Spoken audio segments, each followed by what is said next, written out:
honnêtement, moi j'aime beaucoup Onigashima, j'adore même, mais je trouve que malheureusement, c'est quand même, ça traîne un peu en longueur. Pour Wano Kuni, donc, Eiichiro Oda a beaucoup attendu pour faire cet arc, on voit qu'il s'est vraiment, il se fait plaisir, il a dit lui-même que c'était le dernier grand, long arc de son manga, ça fait 3 ans qu'on est dessus, sur la saga des fourreaux rouges, 10 ans depuis, on va dire, l'entrée de Nouveau Monde avec Punk Hazard, Momonosuke, Kinemon, donc au final, il se fait plaisir de ouf, mais s'il y a bien un truc qu'il a attendu encore plus, au final, que la mythologie japonaise avec Wano Kuni, eh bien c'est celle de nordique, la mythologie nordique, avec Elbaf, et je suis mais hype, mais un truc de malade mental par le Ragnarok qui va nous sortir. Mais vraiment, ça va être le Ragnarok, Elbaf, ça va être une dinguerie, et j'ai beaucoup trop hâte de voir ça. C'est pour ça qu'en gros, j'aimerais bien que Onigashima se termine un peu. J'adore Kaido, c'est mon antagoniste préféré avec Doflamingo là pour le moment. Mais d'ailleurs, on a qu'à lister rapidos les choses qui manquent. Iori qui doit venger ses padres et madres avec, je pense, Denjiro, ce serait pertinent. Du coup, on a ça de ce côté-là. On a Raizo Fukurokujo qui doit se finir. On a Kawamatsu qui doit faire quelque chose contre je sais pas qui. Kawamatsu, c'est un peu particulier. Peut-être qu'il va aider Denjiro, on sait pas. On a Kid et Law qui doivent permettre d'immobiliser Big Mom en attendant de, je sais pas, survivre. On a du coup également Kinemon et Kikunojo qui sont rajoutés maintenant, ok, soit. On a également Sanji qui doit vaincre Queen, Zoro qui doit vaincre King, on a Momonosuke qui doit créer un maximum de nuages pour soulever, comme son père avant lui, Wano Kuni en gros. Et on a Yamato qui doit aller éviter que le feu se propage, mais ça semble un petit peu pourvu à mal se terminer, dans la mesure où c'est pas normal que l'incendie s'arrête pour rien. Après c'est du Eiichiro Oda, c'est possible, mais je pense qu'il y a moyen à ce que Yamato rencontre un sort dramatique, en tout cas peut-être pas fatal, mais qui lui permet de rencontrer un combat, un obstacle. On a la marine qui arrive, qui ouvre tout ça, et on a Luffy qui doit vaincre Kaido. God damn. Non mais le vrai problème c'est le Luffy. Le vrai souci c'est le Luffy. Et le gars il est tranquille juste après avoir mangé de la viande. C'est même pas que c'est rincé. Hein. Franchement c'est un des gros problèmes. Les 3 gros points faibles d'Onigashima, vous savez quoi, je vais les lister. C'est parti, énorme coup de gueule. Premier, c'est déjà Luffy qui bouffe de la viande et qui, putain ça m'énerve, ça me gonfle ça déjà, parce que c'était déjà un peu le cas avec Katakuri. Mais bon on le sait que Luffy il va être au-dessus de tout le monde et tout. Mais là le fait de le faire perdre pour le faire mieux gagner après aussi rapidement, je veux dire, bon on comprend Kaido, ouais il est trop fort et tout, mais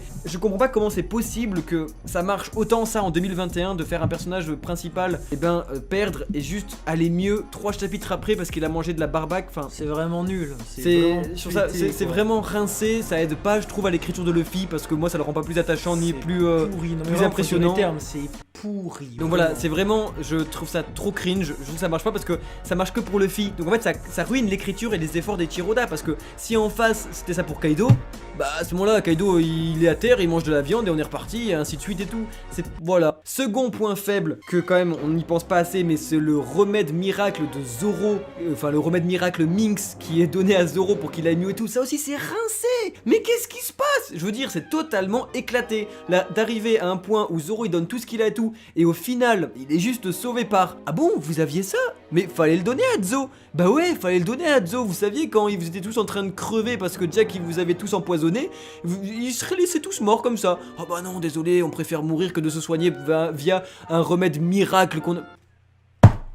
Tu fais quoi Oda? Non mais la Tangaki je veux après, dire le remède miracle c'est un truc qu'il voulait pas utiliser parce que c'était quelque chose qu'on va apprendre qui va faire perdre 75 années de la vie de Zoro oui, voilà, et qui meurt demain. Blablabla. Non mais surtout que c'est ça, hein, c'est le ouais mais il y a un contre-coup énorme que personne et tout. Zoro il va tousser à la fin, il va faire il s'est rien passé du tout et c'est tout. Voilà. Ryan Chorin qui nous dit vous envisagez la mort de l'eau dans One Piece. Il y a moyen je pense. Mais il faut qu'il meure. Vous savez quoi? C'est que l'eau doit apprendre davantage sur la volonté du dé avant ça et je pense qu'il va partir lorsque il saura davantage de choses sur le dé et que ces informations que lui seul aura, lui seront bénéfiques, apporteront une sorte d'accomplissement personnel pour qu'il puisse partir. Il faut qu'il puisse mourir avec le sourire. Voilà, il faut qu'il soit content de ça et de 2 il faut que ça puisse servir à Luffy. Du coup de ce fait là, imaginons on apprend que les dés en réalité c'est des mecs qui, j'invente, hein, qui ont une clé spéciale pour avoir le truc de One Piece, quoi. Lui, il va être content de le savoir, il faut qu'il soit heureux de le savoir, parce que ça lui fera penser à Kolazan, à des trucs comme ça. Et puis ensuite, il faut qu'il le dise à Luffy, et qu'il soit content d'avoir servi à quelque chose pour Luffy et tout ça, et partir. Moi je trouve que ce serait une très belle fin hein, pour Law de mourir, mais je comprends qu'il reste à la fois en vie, mais je trouve Oui, que et en vie,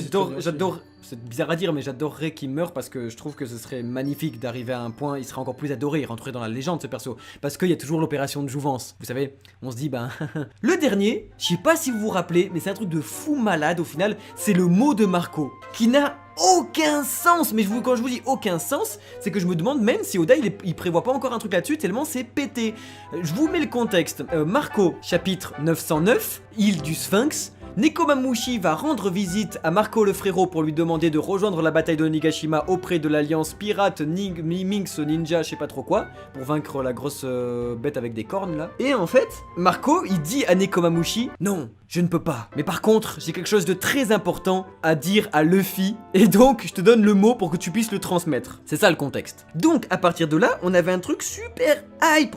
Tout le monde s'était dit, waouh, la vache, trop bien et tout. Et en fait, là où c'est totalement rincé, c'est qu'une fois que Marco arrive à la cascade de Wano Kuni, là, vous savez, eh bien, il nous fait la pire des choses. Il jette le mot par le bateau, et il se dit, bah non, mais t'inquiète, j'ai plus besoin en fait de le transmettre. Et sur le mot, c'est marqué, t'inquiète pas Luffy, j'arrive. Là, j'imagine que même vous êtes même pas en train de tilter à quel point c'est débile. Parce que s'il voulait dire à Luffy qu'il arrivait, pourquoi déjà de base il a pas dit à Nekomamushi? Et pourquoi tant de secrets? Non mais surtout qu'il faut juste se mettre dans le contexte à quel point c'est évident qu'il y a une supercherie. C'est que si on part de la réaction des personnages, ça fait ça vraiment.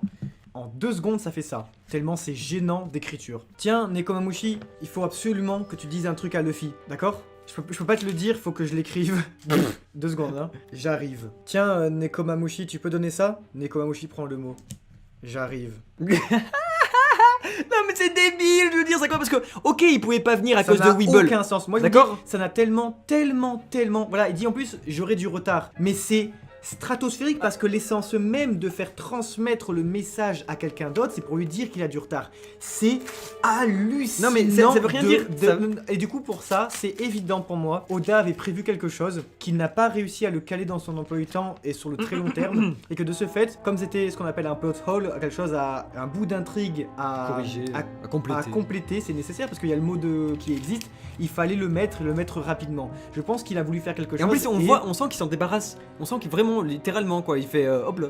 Voilà. Et je pense que l'auteur comme le personnage s'en débarrasse. Voilà, je pense qu'il a pas réussi à calculer ça et qu'il a fallu le tuer parce que sinon tout le monde penserait au mot de Marco, tout le monde l'attendrait. Et Oda, il faut pas qu'il. Voilà, c'est important de le penser. Donc peut-être qu'il y a quelque chose en plus. On va encore cracher sur le mot de Marco dans 2 secondes. Donc tout ça pour dire, les amis, que le mot de Marco. Attends, mais c'est une fraude. Mais attendez, vous aimez pas Onigashima? Non mais.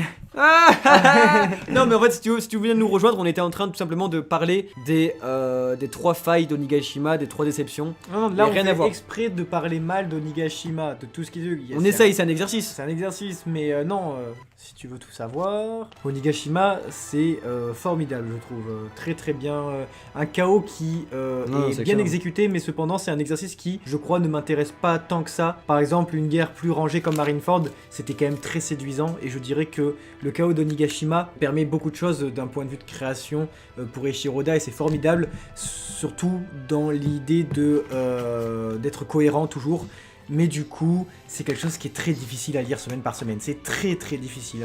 6 intrigues en 18 pages, faut pas déconner, vraiment, ça laisse 2 pages par intrigue. Mais tout ça pour dire, les amis, que Onigashima, moi je trouve que à lire par rythme hebdomadaire, c'est quand même difficile, mais par tome, c'est un régal. C'est incroyable le rythme, parce que c'est tellement un bordel Onigashima, et Oda il met tellement d'efforts dans son découpage, dans ses plans, et surtout dans ses axes. Vous savez, il y a plein d'effets de grandeur, de gigantisme qui détruisent des choses entre les numbers, les empereurs qui sont gigantesques, les différences de taille et tout, c'est... Oh, la vache! Voilà, merci à tous d'avoir suivi ce live, c'était un plaisir, merci d'avoir été aussi nombreux comme d'habitude. C'est très mimes, et on se dit à bientôt pour de très très grosses vidéos qui arrivent, des gros projets. Prenez bien soin de vous. On espère retrouver un peu de moments pour se parler comme ça de temps en temps, c'est cool. Merci à nouveau pour tous les dons, vous êtes vraiment très très gentils. Merci à tous ceux qui ont mis des commentaires, merci à tous ceux qui font rire comme ça le soir avant le week-end, ça fait plaisir. Merci à tous d'avoir suivi ce live, c'était Kamal Telo. Et c'était Kitaro.